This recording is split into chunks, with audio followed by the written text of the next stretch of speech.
लो दीदी, ये माँ जी की साड़ियाँ हैं। हाँ भाभी, याद है मुझे, ये मेरी माँ की साड़ियाँ हैं। लेकिन भाभी, ये आप मुझे किस लिए दे रहे हो?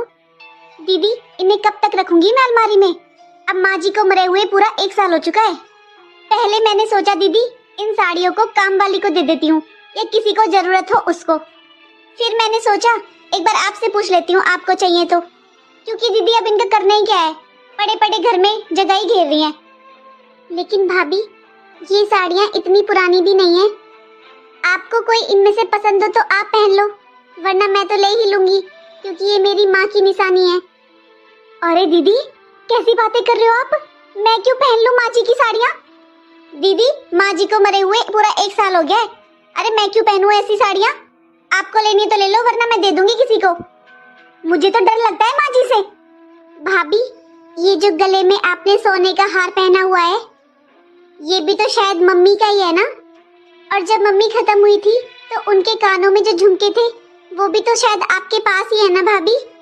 हाँ दीदी, मैंने बहुत संभाल कर रखे हुए हैं। अच्छा भाभी, वो भी दे दो मुझे। नहीं दीदी, वो मैं आपको नहीं दे सकती। अरे सास के गहनों पर बहू का अधिकार होता है। आखिर मेरे पास भी तो माँ जी की कोई निशानी रहनी चाहिए। अरे मेरी वो सास नहीं, माँ थी, उनकी भी कोई निशानी मेरे पास होनी चाहिए ना दीदी। इसलिए दीदी, वो तो मैं नहीं दूंगी। दीदी, आप ये साड़ी ले लीजिए और इनको रोज बदल बदल कर पहनना आप। भाभी, आपको माँ की साड़ियों से तो डर लगता है, लेकिन माँ के गहनों से नहीं। वो गहने भी तो आपकी मरी हुई सास के ही है ना। भाभी, अगर गहनों के अलावा माँ का कोई और भी फालतू सामान हो ना, तो वो भी दे देना मुझे। मैं अपने पास रख लूंगी संभाल कर, माँ की निशानी समझकर।